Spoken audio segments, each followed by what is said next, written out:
I don't know if you want to announce it first, but for RUF 47, you have a fight, right? Yeah, I do actually. Finally, locked on. Everything's ready to go. Got the contract signed right there. Gonna be Let's turning that go. in today to the staff at RUF.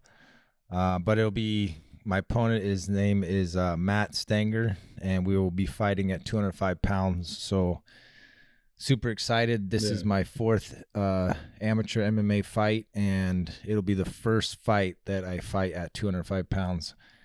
My first three fights I've been going in there with guys a little bit heavier, bigger than me. So yeah, I just want to see what I can do with guys my size. Oh yeah, definitely. Because you were in the heavyweight division originally, and you liked that challenge and everything. Now you're kind of like looking to have somebody that's going to be right on your level and everything, right?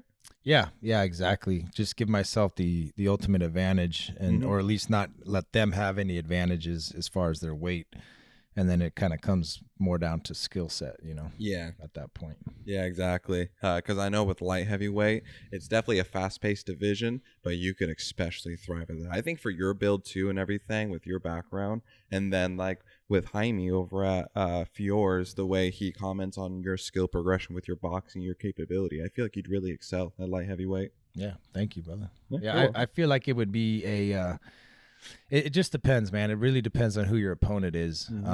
I could get a 205 pounder that just wants to wrestle again, and it's like, fuck, that's not my necessarily my skill set. Obviously, we always work to improve our weaknesses, but I wasn't born and bred a wrestler. I didn't wrestle all 4 years in high school, or do wrestle when I grew up with my parents and all that shit. But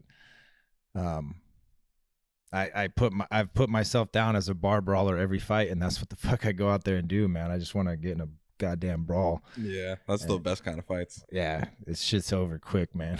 I still remember those two legendary brawls with Diego Sanchez. You remember? I remember it was like against Gilbert Melendez and then Clay Guida. Clay Guida, yeah, I remember that. I can never forget that. Oh shit, that was freaking legendary. That was hardcore legendary. And I feel too, because I know like the Diaz brothers, for example, no wrestling at all, but they do BJJ, and then that's what you're doing over at Bridge City as well. So that's a very perfect counterbalance as well. It is a lot of. I mean, Brazilian Jiu-Jitsu and what we have going on at Bridge City Combat.